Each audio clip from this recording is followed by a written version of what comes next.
Bismillahirrahmanirrahim. Assalamualaikum warahmatullahi wabarakatuh.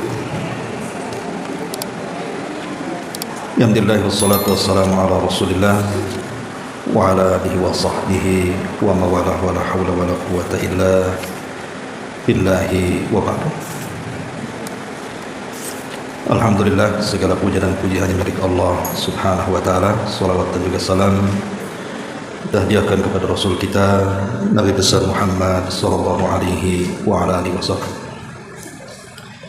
Kita lanjutkan kajian kita, masih membahas Umdatul Ahkam, dan kita masuk pada bab yang ketiga tentang mengusap sepatu. Kita baca hadisnya. Anil Mughirah bin Syu'bah radhiyallahu anhu qala kuntu ma'an Nabi sallallahu alaihi wasallam fi safarin fa ahwaitu li anzi'a khuffaihi faqala da'huma fa inni adkhaltuhuma tahirataini fa masaha alaihima. Dari Mughirah bin Syu'bah radhiyallahu anhu, dia mengatakan, aku pernah melihat bersama Nabi sallallahu alaihi wasallam dalam sebuah perjalanan. Aku pun turun untuk melepas kedua sepatu Nabi. Kemudian beliau bersabda, biarkanlah sepatu itu karena aku telah memakainya dalam keadaan suci. Nabi SAW lantas mengusap kedua sepatu tersebut. Kemudian hadis berikutnya, an Hudzaifah bin al-Yamani radhiyallahu anhu qala kuntu ma'an Nabi sallallahu alaihi wasallam fabala wa tawadda'a wa masaha ala khuffaihi mukhtasar. Dari Hudzaifah bin Yaman, dia mengatakan, aku bersama Nabi sallallahu alaihi wasallam dalam sebuah perjalanan. Beliau membuang air kecil, kemudian berwudu dan mengusap sepatunya. Hadis ini disampaikan secara ringkas. Baik, masyarul muslimat yang dimuliakan Allah Subhanahu wa taala. Dua hadis ini menjelaskan kepada kita tentang tata cara mengusap sepatu dalam berwudu. Dan dalam bahasa Arab disebut al-mashu alal khuffaini, mengusap di atas dua khuf. Mengusap dalam bahasa Arab adalah imrarul yadi al-mubtallati bila tasyilin. Jadi mengusap dalam bahasa Arab itu melewatkan tangan yang basah tanpa pengaliran air. Artinya kalau kita ambil air begini, maka airnya kita cepat-cepatkan begini. Jadi airnya tidak banyak, hanya basah saja di tangan. Jadi habis ngambil air, terus diciprat begini, baru diusap. Nah, itu namanya al-mashu dalam bahasa Arab. Adapun al-khuffaini, al-khuff huwa ma yulbas fir rajuli min jildin raqiqin. Jadi al-khuff alias sepatu adalah apa yang dipakai di kaki seseorang laki-laki dari kulit yang sangat tipis. Itu disebut dengan mashul khuffaini. Jadi mengusap dengan tangan yang tidak membawa air tapi basah kepada dua sepatu yang terbuat dari kulit yang tipis. Tetapi kalimat kulit ini tidak mesti yang disyariatkan itu sepatu dari kulit, tidak. Jadi semua yang dianggap sepatu secara adat istiadat walaupun tidak terbuat dari kulit, maka tetap disyariatkan mengusap sepatu. Kemudian dikiaskan oleh para ulama kepada kaos kaki, atau dalam bahasa Arab disebut jarobaini, dua kaos kaki. Dengan catatan dua kaos kaki itu harus tebal. Kalau kaos kaki yang dipakai ummahat yang tipis-tipis, transparan, itu tidak bisa diusap. Jadi kaos kakinya harus tebal yang tidak transparan, baru bisa diusap. Dikiaskan kepada khuf tadi. Di dalam hadis Mughirah ibn Syu'bah radhiyallahu anhu, di sini Nabi Shallallahu Alaihi Wasallam memberikan kepada kita satu rukhsah. Jadi mengusap sepatu itu bukan sunnah. Ingat ya, mengusap sepatu itu bukan sunnah. Hukumnya hanya mubah saja. Artinya boleh. Dan dia bagian daripada rukhsah, keringanan. Artinya kalau seandainya seseorang menyengajakan diri, saya ingin mencontoh Rasul, memakai kaos kaki yang tebal, kemudian diniatkan untuk menjalankan sunnah Nabi Shallallahu Alaihi Wasallam, ini tidak benar. Karena mengusap sepatu atau kaos kaki itu bukan sunnah, dia hukumnya boleh. Boleh diusap, boleh dicuci. Dan ini sebuah keringanan dari Islam. Dan Allah Subhanahu wa Ta'ala sangat senang kepada seorang hamba yang menjalankan keringanan-keringanannya. Artinya tetap dapat pahala. Karena Nabi SAW yang mengatakan seperti itu, innallaha yuhibbu an yu'ta rukhsah. Allah senang kalau seandainya rukhsah-rukhsahnya itu dilakukan manusia. Dan ini menunjukkan tentang kemudahan dalam Islam. Islam ini agama yang membawa kemudahan, tidak mempersulit umatnya. Karena terkadang kalau kita melihat di zaman Nabi, dengan perjalanan yang tidak bisa ditempuh dengan zaman sekarang yang jauh pun bisa dalam waktu singkat, itu akan merepotkan kalau setiap wudu dicopot sepatunya. Karena juga perjalanannya dengan unta dan begitu seterusnya, makanya diberikan kemudahan. Tetapi kemudahan ini tetap berlaku. Dari Nabi Shallallahu Alaihi Wasallam, dari zaman Rasul sampai hari ini tetap berlaku kemudahan tentang mengusap kedua sepatu atau kedua kaos kaki yang tebal itu. Nah di sini Mughirah ibn Syu'bah radhiyallahu anhu, beliau menceritakan satu kisahnya bahwa dia pernah bersama Nabi dalam sebuah safar. Ketika Nabi Shallallahu Alaihi Wasallam hendak berwudu, kemudian Mughirah ibn Syu'bah radhiyallahu an hendak mencopot kedua sepatunya. Tetapi rupanya Nabi SAW sudah berwudu. Jadi Mughirah salah paham. Kalau disangka Rasul belum berwudu dan akan berwudu, makanya dia langsung kemudian hendak mencopot kedua sepatu Nabi. Tapi Nabi SAW mengatakan tidak perlu. Tidak perlu karena aku sudah memasukkan kedua sepatu itu dalam kondisi suci. Maka Nabi SAW kemudian mengusap kedua kakinya. Jadi ketika Rasul sudah berwudu itu rupanya tidak sempurna wudunya, meninggalkan kaki. Kemudian ketika Mughirah mau mencopot itu sepatu Rasul, kata Rasul jangan, saya tidak akan mencucinya. Karena ketika saya memasukkan sepatu sudah suci, maka Rasul mengusap satu kali. Di sini terjadi khilaf ulama. Apakah mengusap sepatu itu dengan dua tangan sekaligus, bukan satu-satu? Pamannya yang kanan dulu, ini ya. Jadi pamannya ini ujung sepatunya. Jadi kita ngusap dari sini dulu, dari jari-jari. Pamannya ini kaki, nah, gini ya. Cukup di atas mata kaki, jangan sampai ke betis sini. Jadi dari sini cukup gitu. Nah, Al-Imam Ibn Utsaimin rahimahullahu taala, beliau memfatwakan kalimat famasah alaihima, maka Nabi SAW mengusap keduanya, ini memiliki makna bersama. Jadi ketika mengusap itu sama-sama, yang kiri megang kaki kiri, yang kanan megang punggung kaki kanan, jadi sekaligus begitu. Itu menurut Imam Ibn Utsaimin rahimahullah ta'ala. Tetapi menurut ulama yang lain mengatakan boleh dari kanan dulu kemudian kiri. Jadi boleh dua-duanya, boleh kanan dulu kemudian kiri, atau boleh dua-duanya sekaligus. Ya, dari ujung jari begini, nah sudah. Dan itu cukup satu kali saja. Baik. Di dalam hadis ini menjelaskan tentang beberapa syarat. Syarat kapan seseorang itu boleh mengusap sepatu. Apa saja syarat-syaratnya? Ada 6 syarat disebutkan para ulama bolehnya mengusap sepatu itu.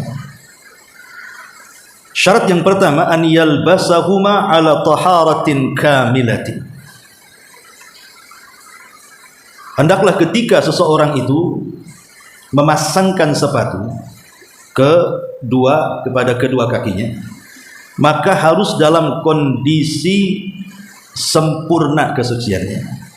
Artinya dia tidak memiliki hadas besar dan tidak memiliki hadas kecil. Jadi harus betul-betul terbebas dari dua hadas itu. Berarti dia kalau memang punya hadas besar, ya mandi junub.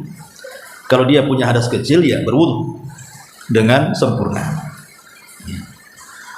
Kemudian yang kedua, an yastatira mahallul fardhi wa huwa kullul qadamaini ma'al ka'baini.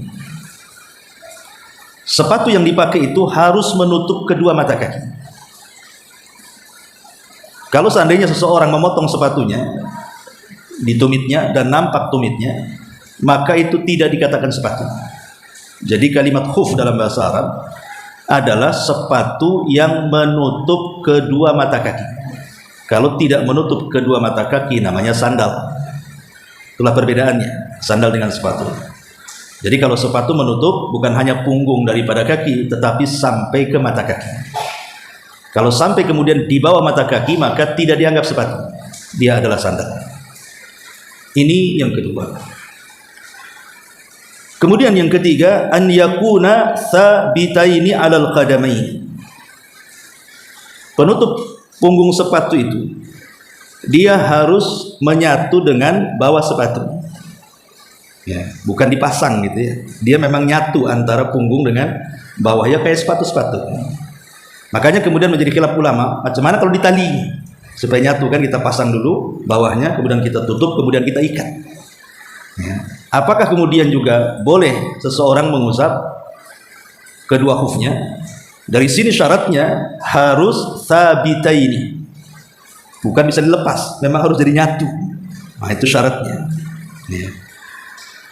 Kemudian yang keempat, an yakuna mubahaini. Kedua sepatunya harus mubah.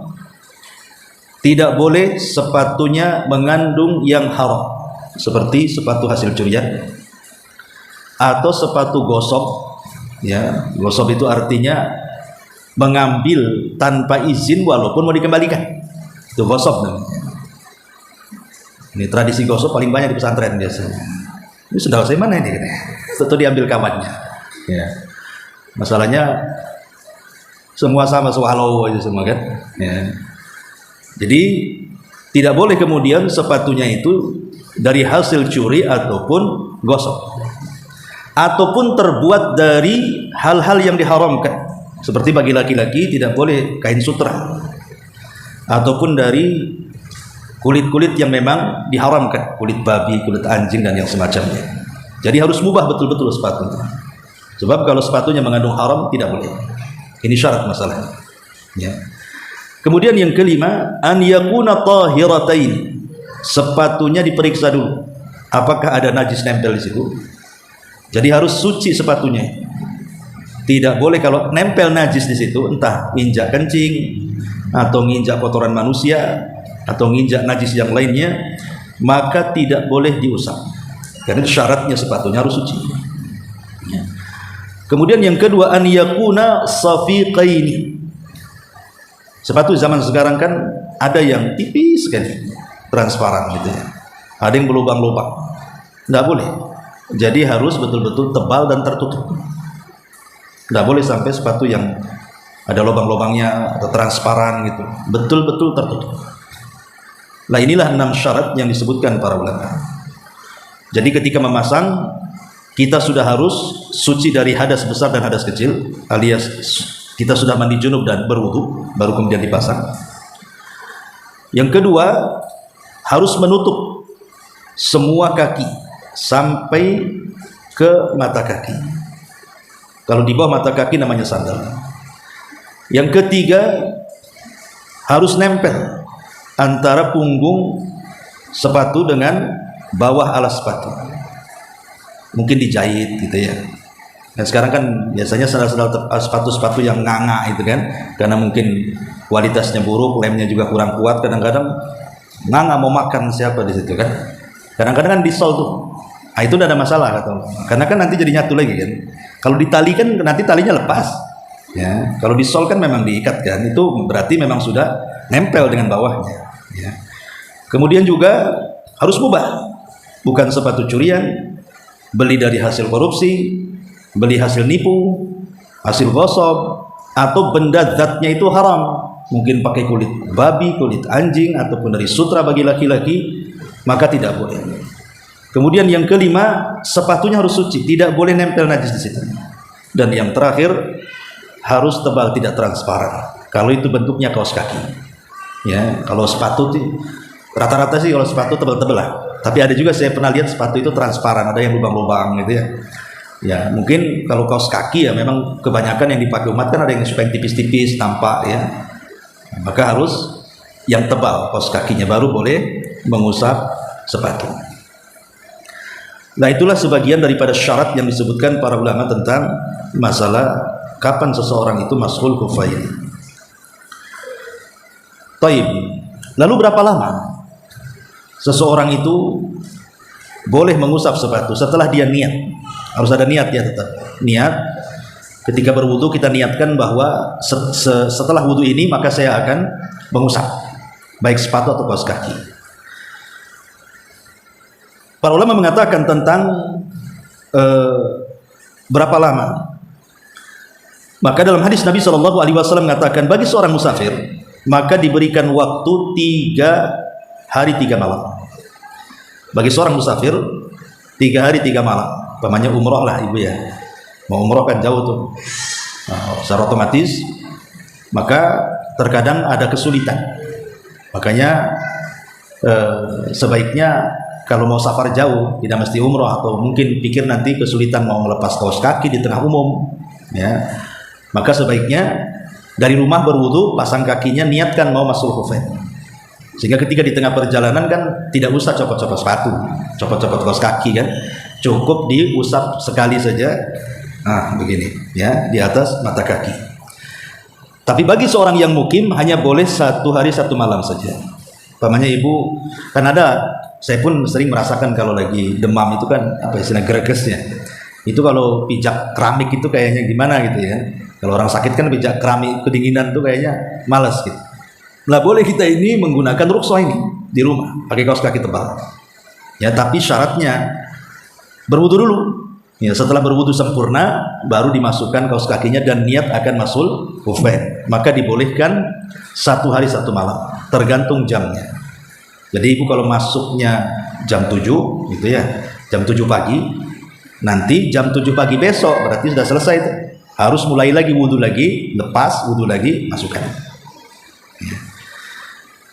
Jadi kalau seorang musafir cuman 3 hari 3 malam dan mukim 1 hari 1 malam. Itu berdasarkan hadis Nabi SAW, yamsahul musafiru thalathata ayyamin wa layalihinna. Seorang musafir boleh mengusap 3 hari dan 3 malam. Adapun seorang yang mukim, maka Nabi SAW mengatakan cukup 1 kali saja. Baik, kita akan membahas lebih dalam lagi. Kita buat beberapa masalah. Masalah yang pertama bicara soal pembatal mashul khufain. Pembatal mashul khufain ini mencakup seluruh pembatal wudu. Jadi pembatal mashul khufain termasuk juga seluruh pembatal wudu. Jadi kalau kita mendatangkan pembatal-pembatal wudu, berarti masuk juga pada pembatal-pembatal mashul khufain. Ini yang pertama. Kemudian yang kedua, sesuatu yang mewajibkan mandi besar. Sesuatu yang mewajibkan mandi besar seperti junub ataupun mimpi basah. Junub itu hubungan suami istri, atau mimpi basah, atau ibu haid, tiba-tiba ibu haid, ataupun nifas, ya. Lah itu kan hal-hal yang mewajibkan. Jadi apapun yang mewajibkan mandi, maka batal mengusap sepatu. Ini yang kedua. Yang ketiga, inqidha'ul muddatil masih. selesainya waktu pengusapan. Kalau musafir 3 hari 3 malam, berarti kalau sudah 3 hari 3 malam, maka tidak boleh diusap lagi, harus dicuci. Kalau mukim 1 hari 1 malam. Ya.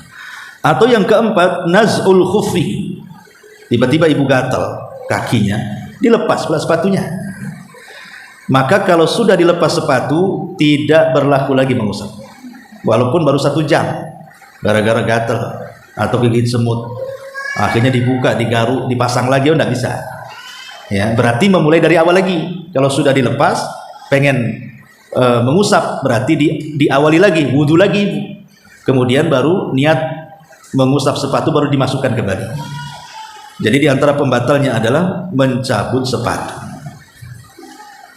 Jadi itu diantara pembatal-pembatal, ada 4 di sini. Pertama, saya ulangi, seluruh pembatal wudhu masuk kepada pembatal masul khufain. Kemudian yang kedua, apa tadi yang kedua? Iya, sesuatu yang mewajibkan mandi, maka batal masul khufainnya. Kemudian yang ketiga, habisnya waktu. Dan yang terakhir, dilepasnya sepatu. Inilah yang disebut dengan pembatal-pembatal masul khufain. Baik, masyarul muslimat yang dimuliakan Allah Subhanahu wa taala. Nanti terakhir kita praktekkan ya, biar jelas.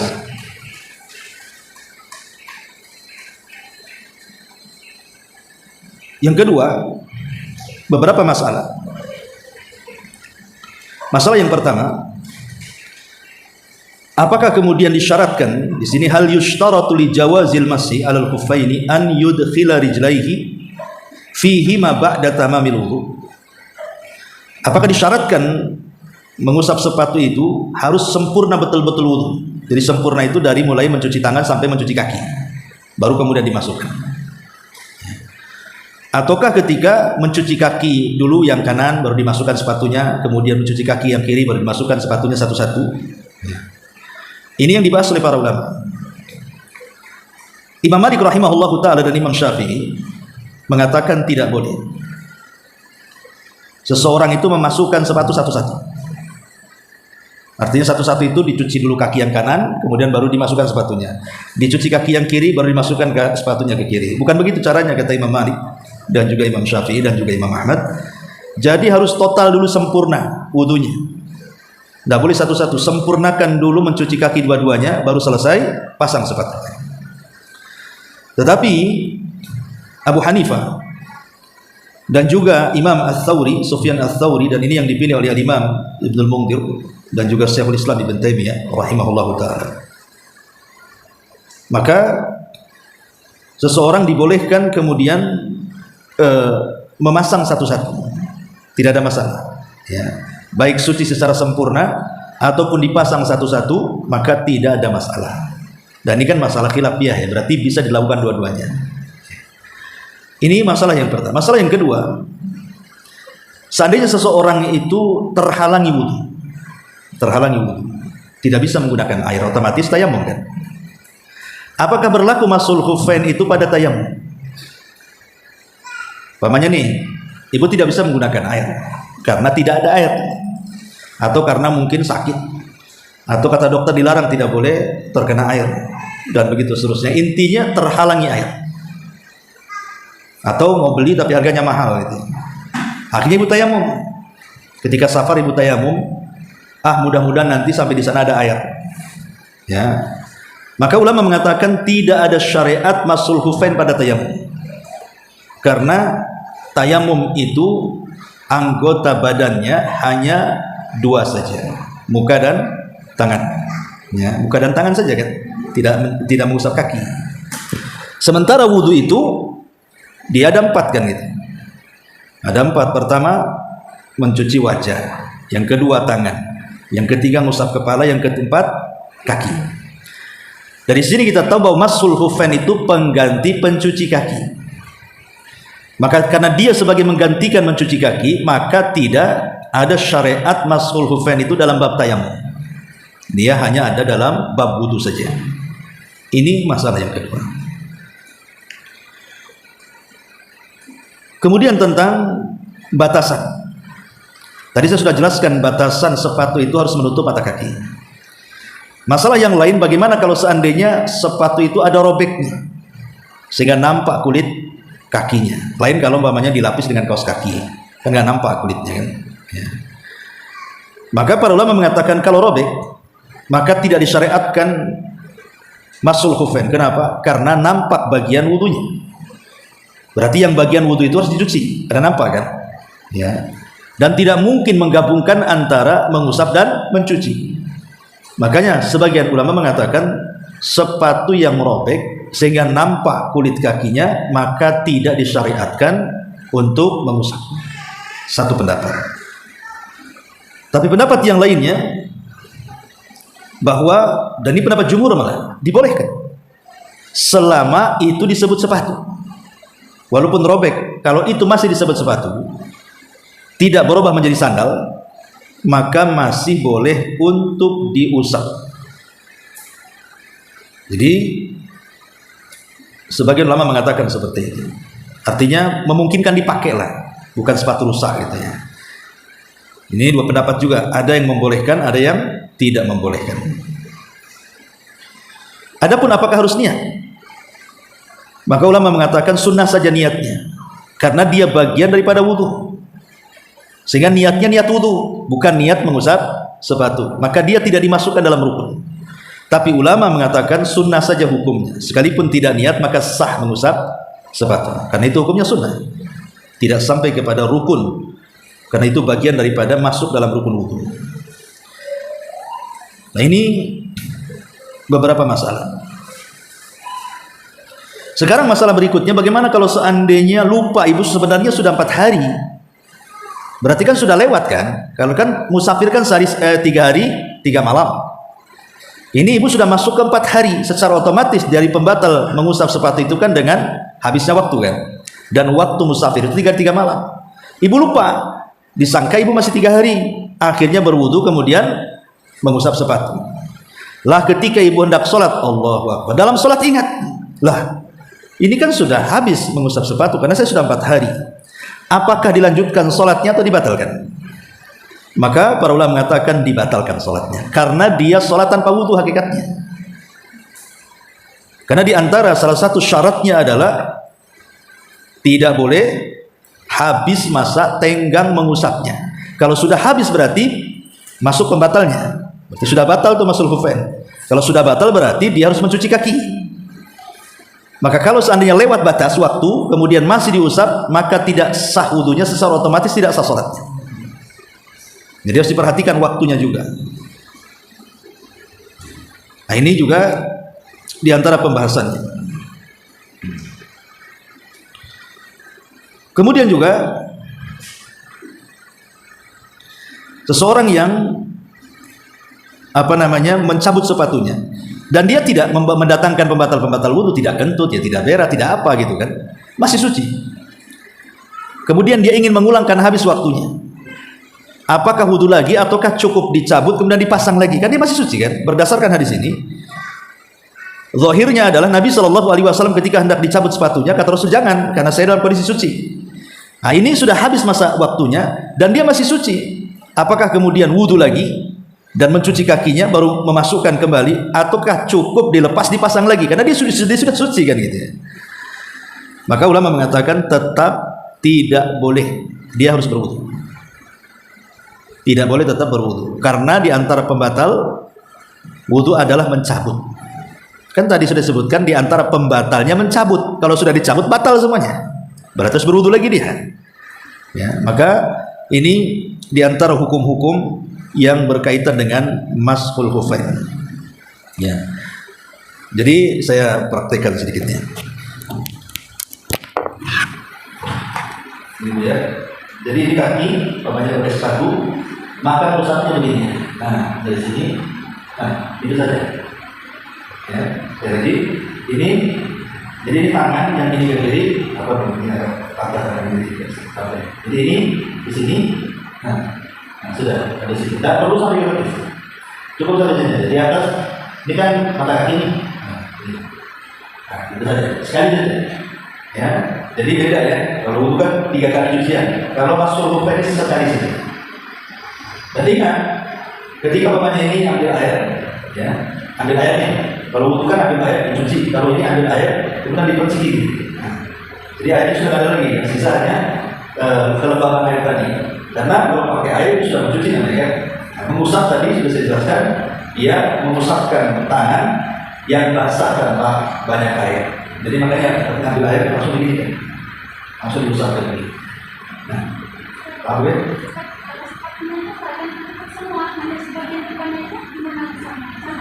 Ada masalah. Yang penting punggung. Enggak sampai ke sini, sampai ke sini. Ini kan mata kaki ya. Berarti dari sini sampai sini. Di atas mata kaki. Ya, oke.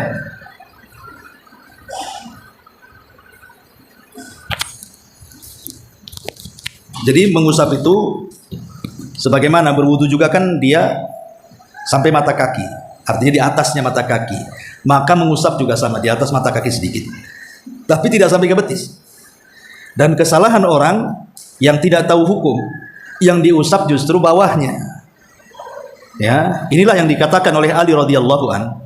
Lau kana ad-dinu bir-ra'i, kalau seandainya agama ini produk akal-akalan, tentu dalam mengusap sepatu itu yang diusap bawahnya, karena yang kotor bawahnya, bukan yang atasnya. Tapi karena agama bukan akal-akalan, samina wa ata'na. Begitulah Rasulullah SAW mengusap sepatu. Ya, jadi ini diantaranya secara singkat. Adapun apakah dikias dengan mengusap jilbab? Mengusap jilbab, apakah sama syarat-syarat mengusap jilbab dengan syarat-syarat mengusap sepatu? Karena bagi wanita di tempat-tempat umum tentu agak kesulitan kalau membuka, ya, sehingga dibolehkan seseorang itu mengusap jilbab atau laki-laki pakai imamah, kecuali kalau topi kayak gini tidak boleh diusap. Kenapa? Karena inti daripada mengusap itu karena ada kerepotan. Loh, kalau membuka ini nggak repot, maka tidak bisa peci diusap. Ya, jadi karena repot kayak orang imamah atau akhwat yang pakai jilbab itu repot kalau mau dibuka-buka. Makanya Islam memberikan syariat boleh mengusap imamah ataupun hijab. Pertanyaannya, apakah syarat-syaratnya sama dengan masul khufain? Jadi harus berwudu dulu, kemudian pakai jilbabnya, niat mengusap kepala. Ini menjadi khilaf ulama. Ada yang mengatakan bahwa syarat-syarat mengusap jilbab itu sama dengan syarat-syarat masul khufain, karena ini dikiaskan. Ya. Tetapi ulama yang lain mengatakan tidak sama. Dan ini pendapat yang kuat, bahwa syarat-syarat mengusap sepatu tidak sama dengan syarat-syarat mengusap jilbab ataupun imamah.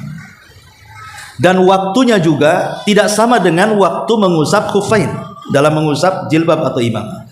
Kalau mengusap sepatu jelas tadi waktunya. Kalau mukim 1 hari 1 malam. Kalau musafir 3 hari 3 malam. Tapi kalau mengusap jilbab ketika berwudu itu tidak ada waktu terbatas. Dia tidak ada waktu terbatas. Pamannya ibu perjalanannya sampai 6 hari ya 6 hari. Ya. Jadi pendapat yang kuat wallahu alam bahwa tidak sama syarat-syaratnya mengusap khufain dengan jilbab. Jadi kalau jilbab pakai aja, nggak harus berwudu dulu. Tapi kalau ibu mau berwudu lebih baik lagi kan gitu. Tapi kalaupun tidak berwudu nggak ada masalah karena sudah perbedaan hukum. Ada hadis Ummu Salamah kalau nggak salah, beliau selalu mengusap jilbabnya Ummu Salamah radhiyallahu anha. Dan Nabi SAW juga mengusap imamahnya. Cuman yang jadi masalah itu tentang kaifiyah cara mengusapnya. Ada yang mengusap itu diambil sedikit sininya. Ya, ini ada pas di tumbuh rambut pertama di sini. Ya. Jadi diambil dulu di sini, baru kemudian di atas jilbabnya. Ya, itu satu pendapat. Pendapat yang kedua tidak usah, langsung aja diusap. Dan dua-duanya boleh insya Allah. Ya, ulama membolehkan dua-duanya. Jadi kaifiyah seperti ini bisa mengusap ininya dulu, baru ke atas jilbab, atau tanpa dahi pun tidak masalah, langsung ke jilbabnya saja. Jadi mengusap jilbab itu lebih mudah, lebih ringan karena tidak ada syarat-syarat tertentu.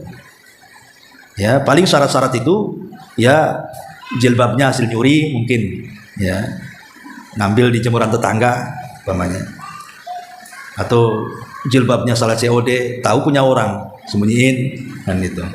Jadi nah itu mungkin menjadi hal-hal yang diperhatikan. Ya kalau itu sih sebenarnya apakah kemudian mencuri itu bagian daripada pembatal wudu atau tidak? Ini ada kaidah usul fikih mengatakan lihat larangannya. Kalau larangannya masuk kepada zat ibadah maka batal. Tapi kalau larangannya di luar ibadah maka sah tapi berdosa. Contoh orang mencuri sajadah. Mencuri sajadah, salat di atas sajadah curian. Apakah kemudian mencuri sajadah ini bagian dari pembatal-pembatal salat karena masuk pada zat ibadah atau di luar ibadah? Maka ulama mengatakan bahwa dia di luar ibadah. Sah salatnya walaupun menggunakan sajadah curian tapi berdosa karena mencuri. Lain kalau kentut. Kentut kan di luar, di dalam ibadah tuh. Dia masuk pada pembatal-pembatal. Kalau kentut ya batal kan itu. Tapi kalau di di tanah gosok, umpamanya ibu di kebun, ya ibu datang waktu sholat, asal sholat di kebun orang, nggak izin, itu namanya tanah gosok, ya kan? Nah ini juga khilaf ulama, apakah sah sholatnya atau tidak? Ulama mengatakan sah sholatnya, tapi berdosa karena dia sholat di tanah yang tidak minta izin. Itu gosok namanya. Ya. Sama juga dengan pakaian curian, kemudian kopiah curian, sajadah curian, sah sholatnya, tetapi berdosa karena mencurinya. Nanti ditimbang saja pahala sholatnya berapa, pahala nyurinya berapa kan itu. Nanti mana yang lebih berat. Nah ini diantara ketiga hukum masul khufain, mengusap sepatu, kemudian kaos kaki, kemudian imamah ataupun jilbab. Saya terangkan secara ringkas saja. Tapi sampai di sini silakan kalau ada yang mau bertanya.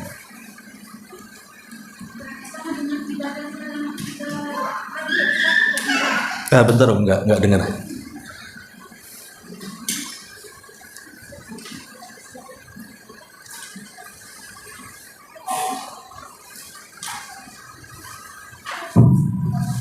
Ya. Ketika kita masih cerita bagi melakukan haji, ketika kita mau pakai uang hasil halal atau curian, ibadahnya tetap sah, tapi berdosa. Ya.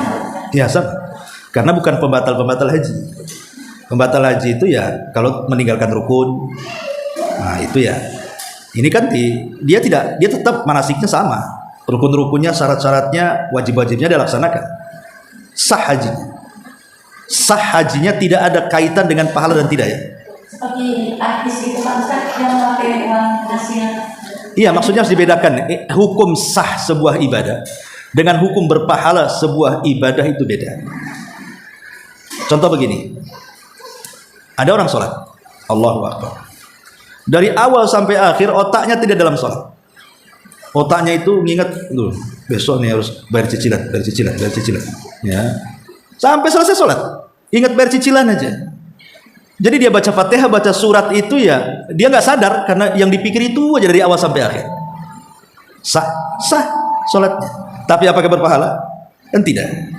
Bisa saja hilang pahalanya atau dikurangi pahalanya. Wallahu a'lam, urusan Allah kan. Ya. Nah, sama juga dengan tadi haji. Haji juga sama. Kalau mamanya haji ini ataupun umroh menggunakan uang curian, hasil korupsi, hasil ngepet atau apa gitu kan, sah-sah saja hajinya kalau dia mendatangkan rukun, syarat dan wajib.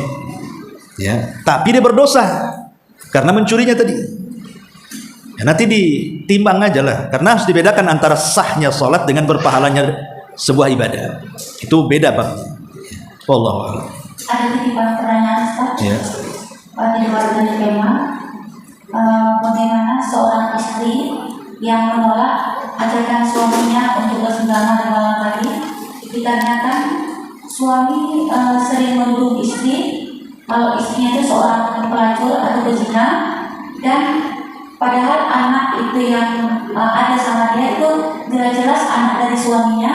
Tapi karena sikap cemburu dan emosi suaminya, dia katakan itu anak hasil zina, sehingga sakit hati istri, dan istri itu tidak mau lagi diajak berhubungan sama suami. Kenapa nggak tes DNA? Harusnya nggak tes DNA supaya menghilangkan kecurigaan. Mungkin bukan pezina, mungkin selingkuh, mungkin ya. Padahal jelas Ustaz, istrinya itu mau pakai hijab dan perginya jelas kemana, dan anaknya itu milik bapaknya ya Ustaz. Iya, makanya kita kan disuruh menghindari hal-hal yang mendatangkan tuhmah, tuduhan. Salah satu, kalau dia tidak tes DNA, ya selamanya suaminya akan curiga. Dan suaminya salah menuduh. Karena menuduh tanpa bukti itu dalam Islam dicambuk dia. Dia harus datangkan 4 saksi. Ya, 4 saksi ini dia harus melihat langsung. Seperti pulpen masuk ke lubang botol. Jadi bukan hanya ketika digerebek yang satu telanjang sana, yang satu telanjang sini, enggak bisa. Jadi menyaksikan ketika dia berhubungan. Umpamanya CCTV. Kan sekarang pakai CCTV kan, akan jelas tuh nampak. Tapi kalau digerebek yang satu di pojok sana, satu di, kita tidak tahu apakah dia berhubungan atau tidak. Jadi saksi pun betul-betul ketat dalam Islam. Kalau tidak menyaksikan betul, maka tuduhannya tidak bisa. Sampai walaupun sudah ketahuan satu rumah lah ya, umpamanya dia di kos-kosan, dilabrak, rupanya berdua-duaan, tidak bisa langsung dituduh dia berzina. Ya selingkuh bisa, selingkuh kan tidak harus berzina. Ya mungkin dia nusus dalam bahasa Arab dan sudah berhak diceraikan. Ya. Kasus yang tadi ceritakan ini terpulang kepada istrinya, karena dia sudah menuduh. Kalau sudah menuduh, buktikan kalau dia berzina, karena yang dituduh itu cukup bersumpah dalam Islam. Jadi tidak harus mendatangkan apa-apa, buktikan, ajak suaminya tes DNA, dicocokkan antara rambut si suami dengan rambut anaknya, kan nanti dites tuh. Jadi yang membuktikan itu yang menuduh, bukan istri. Lah kalau seandainya terus-terusan dituduh, ya berhak istri menolak, tidak ada masalah. Nggak ada masalah menolak, karena dia harusnya punya hak dari suaminya dalam bentuk wa ashiruhunna bil ma'ruf. Kan dalam rumah tangga itu kaidahnya cuma satu, wa ashiruhunna bil ma'ruf. Pergauli mereka dengan baik, baik suami kepada istri ataupun istri kepada suami. Kalau sudah tuduh-tuduhan kan sudah tidak menggauli mereka dengan baik. Apalagi sampai menuduh melakukan dosa besar. Ini kan dosa besar, bukan dosa kecil. Ya, maka solusinya sebaiknya si istri ini meminta bukti kepada suami. Minta bukti.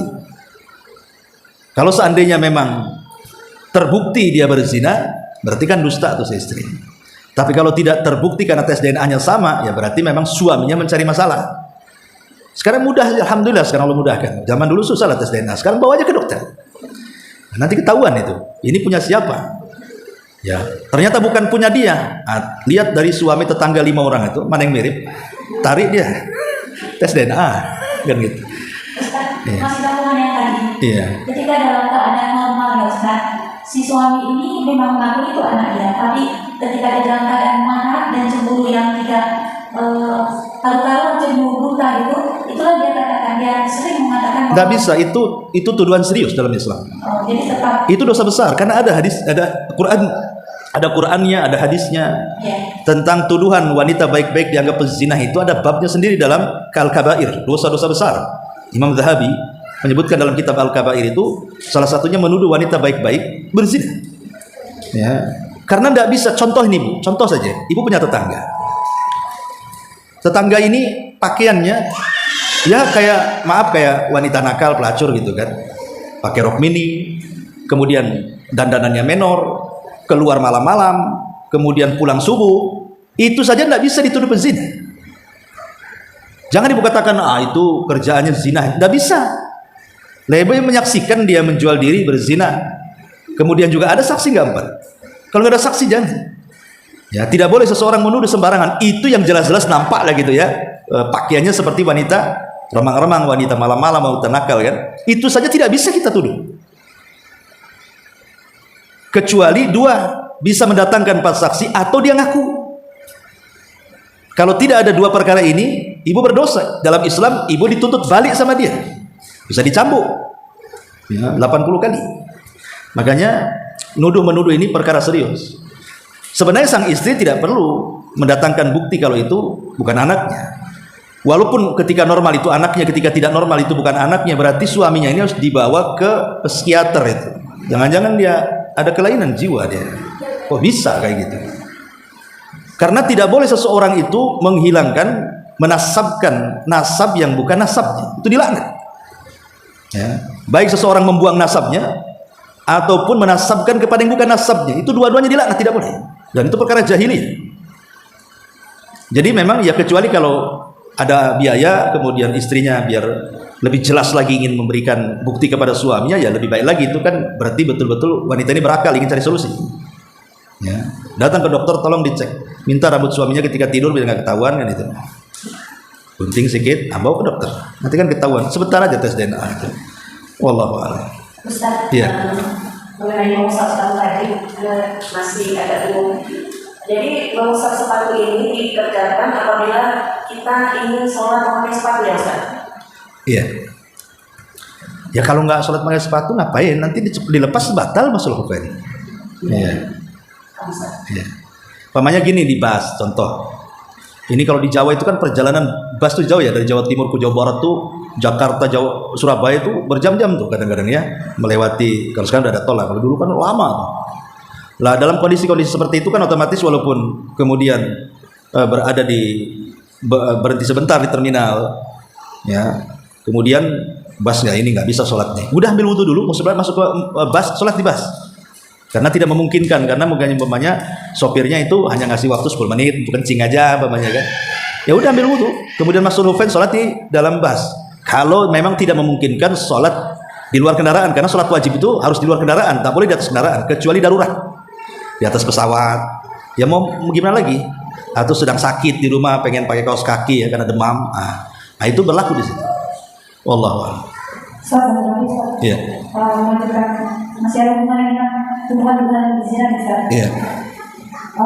Misalnya ada seorang suami istri, terus mereka bertengkar, terus istrinya itu sempat memang katakanlah berselingkuh gitu kan, tapi belum bercerai ya. Nah itu dia kembali lagi, kemudian dia hamil, terus dicurigai bahwasanya anak yang dihamil ini bukan anak dari suaminya itu. Misalnya ini pada tes DNA, terbukti bukan ayahnya itu gitu sebagai anaknya. Itu bin si anak ini kemana Ustaz? Ke ibunya atau itu tetap ke ayahnya? Ke ibunya. Ke ibunya, karena dia tidak punya air ya. Dia tidak mengairi di ladang yang sama. Bahasa hadisnya kan gitu. Tidak mengairi di ladang yang sama. Berarti ada air kotor yang masuk ke situ. Makanya kemudian dalam Islam anak zina itu terputus beberapa hal. Pertama nasab, yang kedua wali, yang ketiga mahram, yang keempat waris. Ya, anak zina itu 4 terputus. Perwalian tidak bisa diwalikan kepada bapak zina. Dia harus diwalikan kepada penguasa, dalam hal ini KUA. Karena dia tidak punya wali kalau memang anak wanita. Kalau anak laki-laki kan tidak perlu wali. Yang kedua, dia tidak dapat waris. Bapaknya kaya-kayanya pun tidak dapat waris. Karena bukan anak dia secara syar'i walaupun secara biologi anak dia. Kemudian yang ketiga tidak bisa jadi mahram kecuali dia menikahi ibunya. Menjadi anak itu hukumnya rabib, anak bawaan, seperti menikahi janda yang punya anak jadinya. Kemudian yang keempat, terputus juga nasabnya. Kalau sudah terputus nasab tidak bisa dibinkan kepada bapaknya tapi dibinkan kepada ibunya. Boleh Isa bin Maryam kepada ibunya. Dan ada beberapa tokoh muhaddisin itu ada yang dibinkan kepada ibunya. Ya. Jadi tetap harus dibinkan kepada ibunya. Wallahu a'lam. Itu bukan binnya bukan kepada si pemilik keranjang yang sah ya, walaupun mereka belum bercerai. Ya karena kalau belum ada bukti, ya yang menang adalah anak ini kepada suami sahnya, karena pemilik keranjang itu lebih berhak. Tapi kan tadi ceritanya sudah terbukti. Terbukti berarti harus pakai DNA kan? Kalau terbukti apa yang sudah jelas tidak terbukti. Kalau nggak terbukti hanya tuduh-tuduhan saja ya tetap dinasabkan kepada yang punya ranjang. Tapi kalau sudah terbukti ada tes DNA, gimana pula membatalkan bukti itu? Ya. Dan tidak bisa juga umpamanya ibunya putih, bapaknya putih, anaknya pula celeng, anaknya hitam, keling, gitu ya. Ini anak siapa ini? Akhirnya ditengoklah mana tetangga yang hitam. Ya, nggak bisa. Ini anak siapa ini? Aku putih, kok pula anak hitam. Kau makan oli waktu hamil ya? Jadi nggak bisa tuduh, karena di zaman Rasul ada yang seperti ini kejadian. Jadi ibunya putih, bapaknya putih, anak hitam, datang kepada Nabi. Ini bukan anak saya. Maka Rasul mengatakan kepada laki-laki itu dengan mencontohkan unta. Kamu punya nggak unta yang warnanya beda dengan anaknya? Kata dia ada. Boleh jadi hitam anakmu nih, gen kakekmu dulu yang hitam katanya. Mungkin kakekmu yang keberapa hitam, mungkin kakekmu itu orang negro dulunya, kakek keberapa, inilah turunannya. Jadi tidak bisa kan, yang jelas-jelas beda warna kulit saja tidak bisa kita main tuduh. Ya, tapi sekarang hukum dimudahkan kok, dengan DNA itu sekarang dimudahkan, sangat mudah sekali, alhamdulillah. Sekarang ada alat-alat untuk membuktikan. Wallahu a'lam. Baik, sampai di sini. Subhanaka wa bihamdika, asyhadu an la ilaha illa anta.